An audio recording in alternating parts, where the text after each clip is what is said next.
All right, everybody. Welcome back to another episode of Jedi Academy. I am Jedi Master Tuck. As always, I want you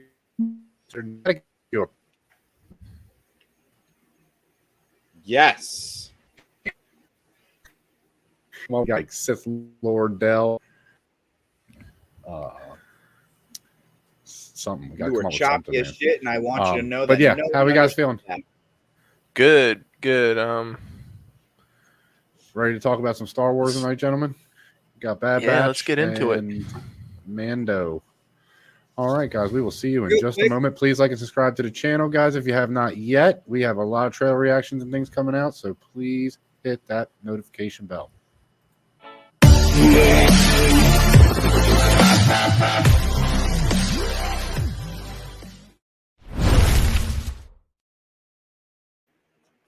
Love it. Love the new intro.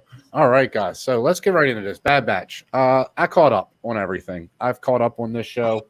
Yes. I have now watched this show. And I will say this. This is hold on. I just have a couple thoughts real quick. Let me get it out. So here's my problem with the show. If this show is trying to get to a point where she is going to be this, whatever, she doesn't matter anymore. She's not Boba Fett's sister. It doesn't matter that she's Boba Fett's sister. Fine. Then the last episode should have been the last episode of the series, period. Why? Because what's the point of continuing this stupid story if there's no significance to it? They keep telling us how important she is. Again, this new episode, what we get, the famous line of, who are you looking for? The child. We know. And they just got, he sent, shush. Sorry, go ahead. I just wanted to finish.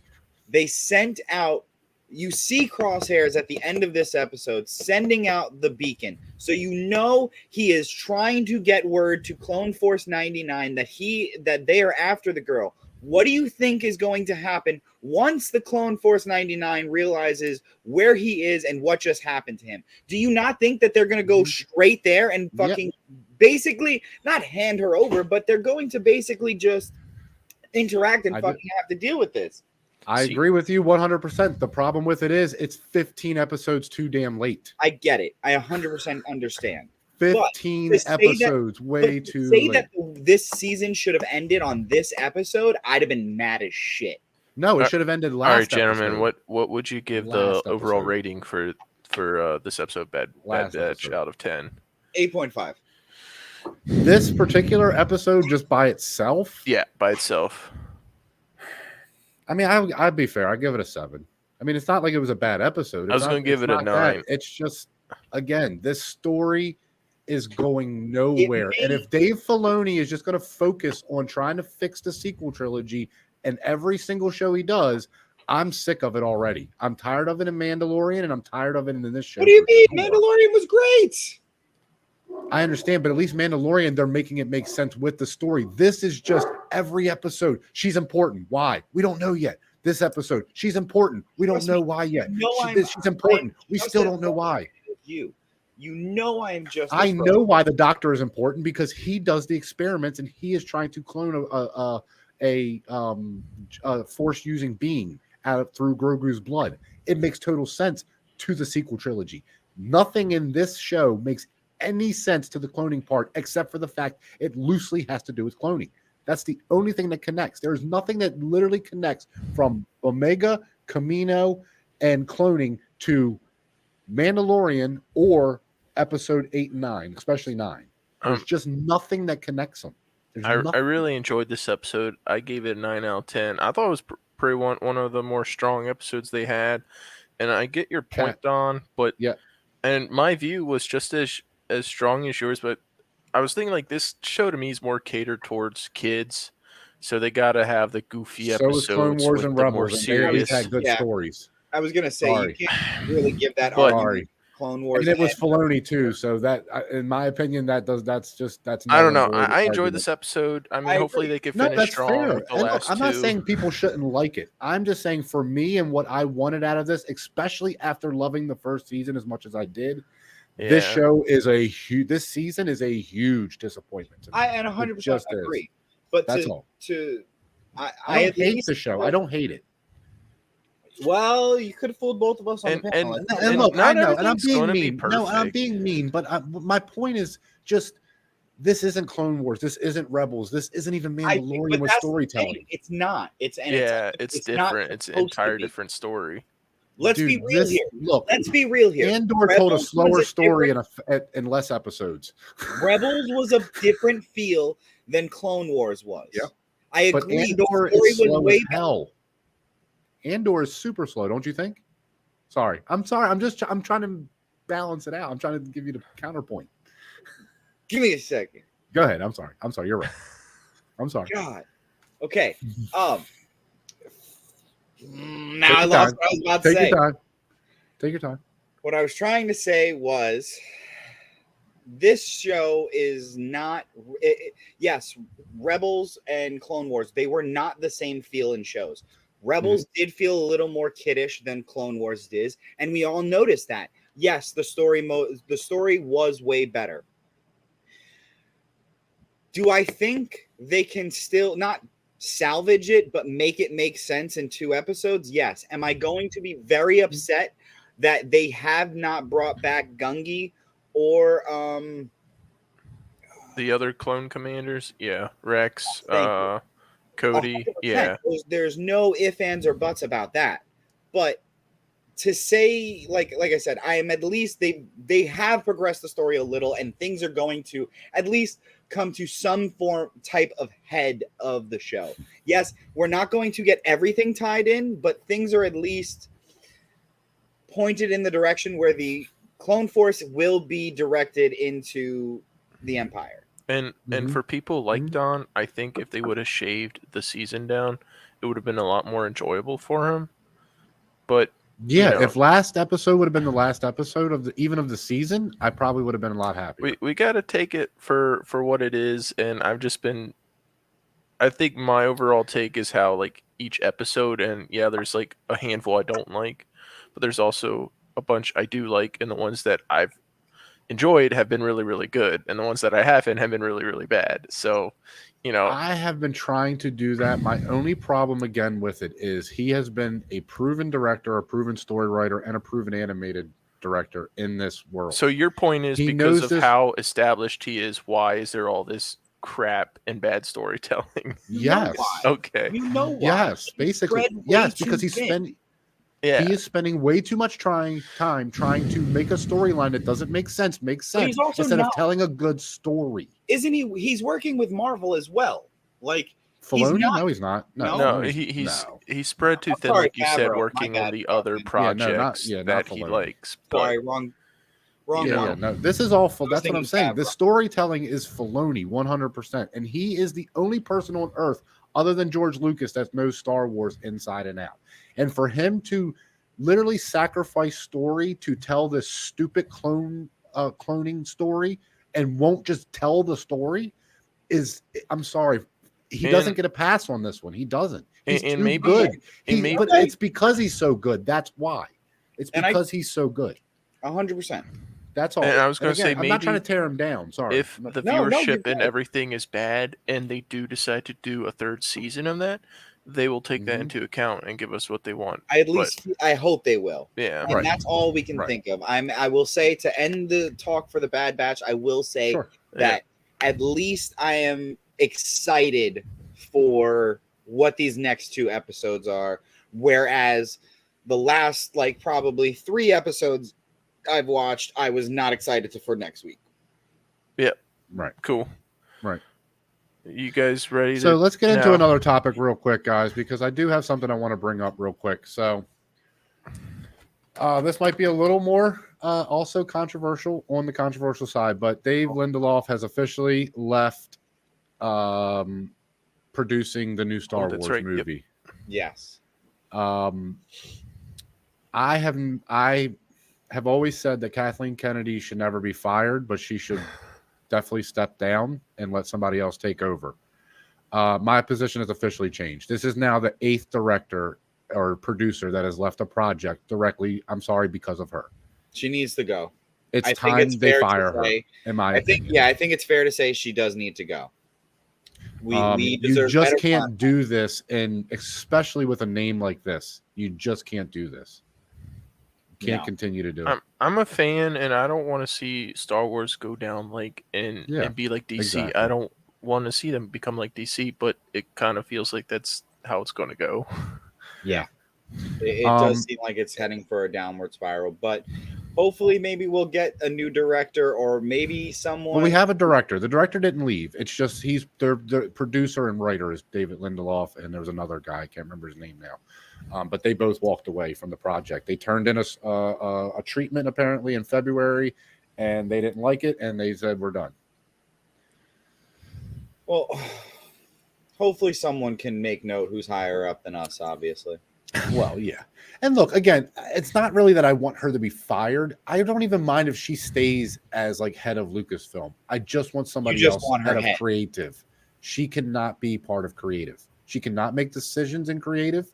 She can't do anything with the creative part of Star Wars. She just can't. Okay. Well, so let's get into the greatest episode that ever has happened in the history of Star Wars. We got 100% Mandalorians from wall to wall, guys. God. And I mean, what the hell? Like, how great was this episode, really? 9 out of 10 for me. Absolutely. I mean, 9.5 to be honest for me. Like, it was borderline 10. It was absolutely great to see the way the Mandalorians actually work together, train together, and to see Grogu, like in the start of it, actually fight another youngling who was he was Vizsla's son, correct? That was the one. Yeah, I think that's the same. Captured. Is that the same one from the first episode, right? Yeah. Okay. I wasn't sure, but I wanted to make sure. Yeah. Yes, he has the same helmet on and everything. Right. I mean, overall, it was just an even better glance behind the veil of Mandalorian culture. Like the way she was so confused when they got their food rations, and she was just like, okay, so how the hell do we eat these? And they were just like, well, everyone just goes and finds a place and sits by themselves. I love that scene. And then because she started this party and she was the leader of it, she got to sit by the fire. And I love that it was Vizsla that said it too. Right? That said, because he's an asshole and a prick. He understands that this is the way. Yep. Look, I know I said a lot about Vizsla last episode because he was talking shit to Mandalorian, but I have nothing against Vizsla. He comes from one of the greatest Mandalorians of all time, so I have nothing against him. I just think in that moment he should have been like, "Get out of my way." I think this was perfect for him because it was a great moment of actual development, and you could actually see the way how much he gets over his petty arrogance for the way of the Mandalorian. Like and him having a son is a big development for him, as a character. I mean, he always seemed like more of a loner, you know what I mean? Like we don't see his son in the last season, even when he's fighting Mando. I mean, that's also the other thing is I'm curious on how relationships work in Mandalorian culture. He's a foundling. He's definitely a foundling, yeah. So they found him on a planet somewhere, and he just kind of like he did with Grogu. He took him under as his son, basically. Grogu's a badass. See, dude, Grogu is like how you handle adventure of the week to me. I feel like Bad Batch can take take note, because at any point in this episode, I did not feel bored.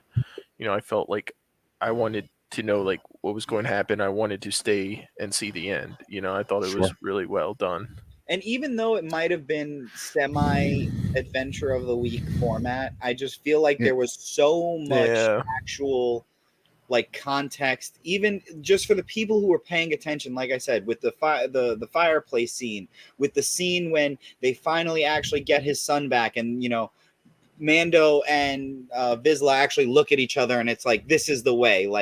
There is no thank you. This is the way. This is how we handle things. We did this for the Mandalorian culture in the way. It was just overall a great story, and like you said, my character development. Yeah. I was gonna say my two favorite scenes were at the end when the bird was flying over the water and the giant creature. It reminded me of Jurassic World. Like a scene straight from there. And the first, the Jurassic World. I was like, yeah, I guarantee you they did see that scene in that movie, and we're like, we can use it. And then my second was like after they killed the bird, I was like, what are they gonna do with the babies? I'm like, the Mandalorians were like, I guess they could have killed them all, but it was cool to see like when Den was like, you're good at training stuff, armor. Now train these baby birds, and they walk they're gonna be like ship. They're like, ah. Yeah, they're gonna be like the trainee thing to ride the mythosaur. That's what they're gonna be. They're gonna use them to learn how to fly again, and then step up to the mythosaur. I love that scene. It was funny. Ooh, it was just that's like, a nice fucking. Yep. That's I already see it. I already see it coming, dude. That's and they're setting up Grogu to take over as the next, basically, Paz Vizsla. I think he's a Jedi. He's a Jedi wielding Mandalorian. That's what he's going to be. So, Don watched this episode before I did, and we were like, all he said was when he saw it, there's a scene where I almost fucking cried, and I was just like, "What the fuck are you talking about?" Oh, dude, my eyes got watery. And then when he is in that forge and he is getting that armor and that whole scene is playing out, I'm like, yo, am I about to be a baby back bitch? Am I about to be a baby back bitch and cry over getting a piece of armor? Okay. The only problem I have with that scene, the only thing that took me out of it just for a second. Was it a helmet? No. Well, yeah, I thought it was going to be a helmet, but when she puts it on him, dude, it is so big. It looks like a trash can lid, like on his chest. Other than that, though, no, look, just for a second, I was just like, that's kind of big. But other than that, no, look, this scene is so great. I literally watered up, like my eyes were watering. I'm like, this is so, like, finally seeing him get his own piece of armor. I know he has the little chainmail thing that Din gave him when he was with Luke. But he earned this one. This was his. Exactly. Right. He went through his first fight and did his trial, and he won. It. That was a great fucking scene. God. I agree. So let me ask you guys. So you know with the progression of Mandalorian, like they earn each part of their armor as they go along. Well, with Grogu, do you want to see him be like a Jedi, like the first Mandalorian, a Jedi Mando hybrid, where do you want him with his helmet on? Because I think there's a couple problems with that, because if you cover that face up, then we don't get to see the cute, but that's the staple of Disney, though. That's what brings people to the show to see Grogu. There's no way he continues to be a Mandalorian and not get a helmet. And if he doesn't stay a Mandalorian, a lot of people will be angry. I think so too.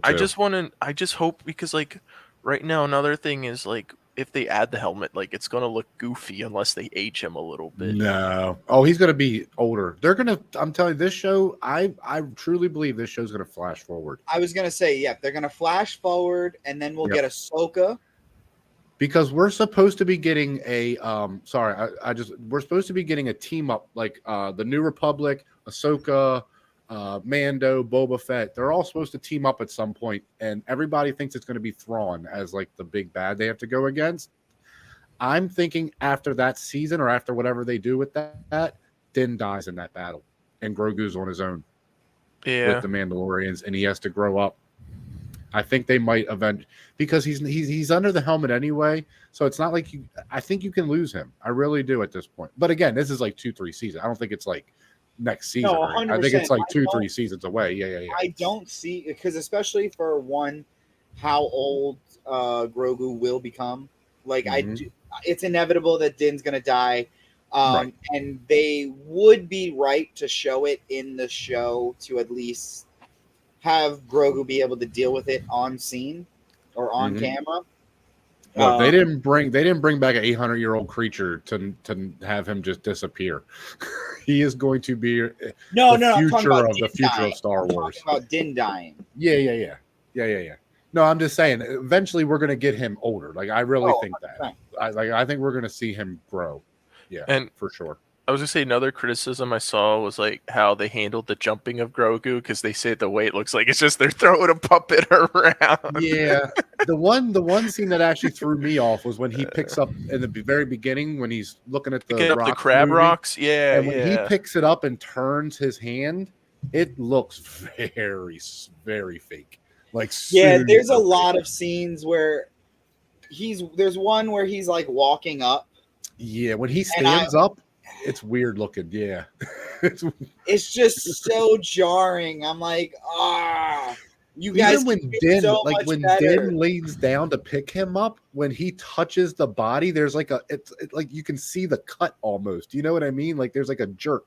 It's weird. It's really weird. I don't know. The thing but again, that it's little things. Those are yeah, little tiny gripes. Yeah. I was gonna say the thing that threw me off with the crab rocks in the beginning, like Mm-hmm. I thought he was going to eat them, and then for him just Yeah. to put it down, like because in each episode season we've got an episode where he eats something weird. So I'm like, why didn't he eat this crab rock thing? And then he would be like, I like this. Yeah. I don't know. No, I love that. Now I will say this. Okay, so have we been into who was the Jedi that saved him? Jar Jar, the actor that plays Jar Jar. It is. It was Ahmad Best.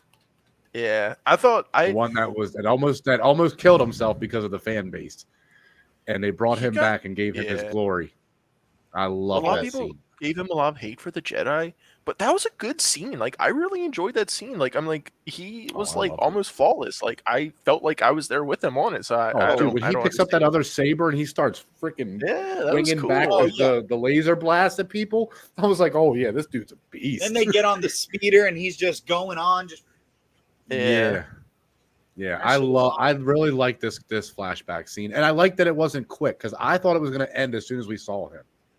Like as soon as we saw him grab Grogu and go into the elevator, I thought they were going to cut it there and go back. Yeah, I love that they went and kept it going for the, you know what I mean, for the whole thing. I really love that about that scene.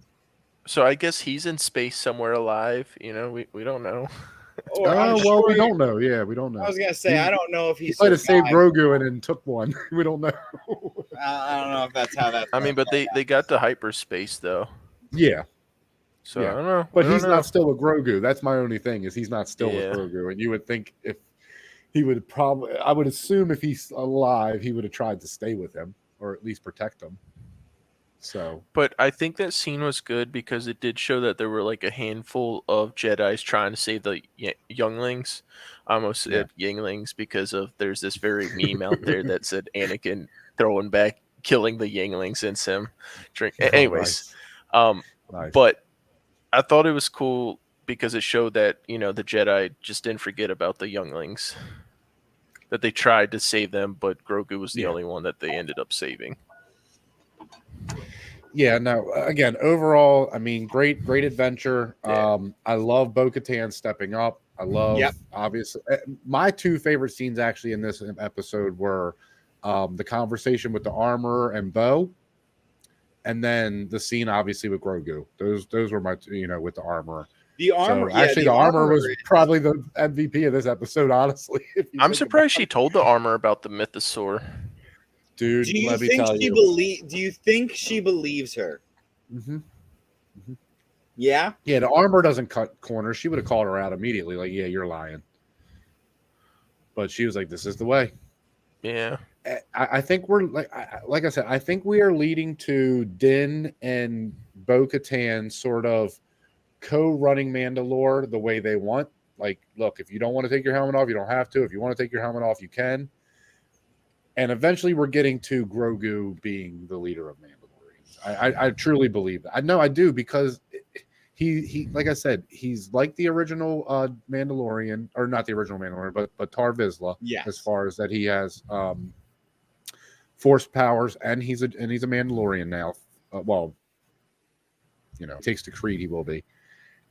And it just makes sense, dude. The dark saber going back into his hands. One, it's Yoda species. 2, it's a Force user. 3, it's a Mandalorian. Like, that would be such a great way to bring everything to a tight bow for that storyline, at least. Not in the universe, but for that storyline. I just think it would be fun if little baby Grogu was standing on the throne with the dark saber. Like, who wants to walk in here? Who wants to walk through those doors and challenge? Oh yeah, like that would be so awesome, man. But like, how long he would reign Guys, forever. Overall, yeah, I think we all hit it. Oh yeah, that's what I mean. He could bring peace to that culture overall and over time. him up well, Din and Bo, then yeah, he's got a great chance, man, of being a great leader when they are gone. So I hope that's what we get to. I don't know. Yeah. Overall, I think this week was a great success. I mean, great week for Star Wars. Sure. Both episodes were awesome. I need more Mythosaur action and more Mandalore action because it's just too good. It was. I'm glad. I'm almost glad it was 33 minutes because I feel like if they tried to put filler in this episode, it would have taken away from it. I'm glad it was as packed as it was possibly could. I think they should have took the beginning and the end of last episode and added it into this episode. Yeah, but I don't know. I think it would, if they would have had the Coruscant episode and then this episode with those two, but who knows? Look, I still love it either way. I don't think it was, either way, I love it.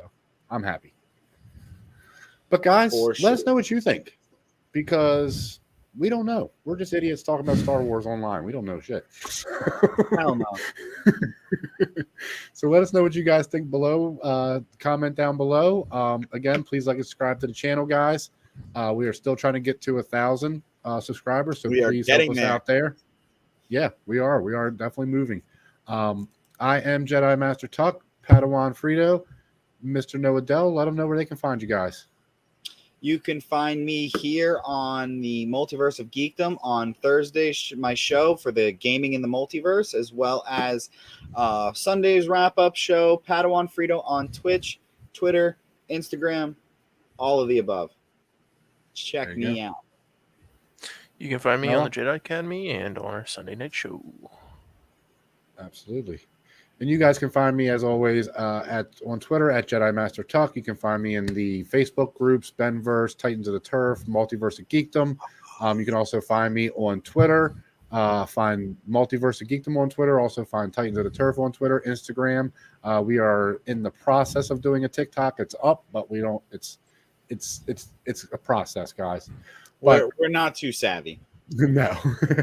But guys, as always, thank you for joining us. I love talking about Star Wars with these guys and getting to the bottom of it, even if I came in a little hot on this episode. So we will talk to you guys next time, and may the Force be with you.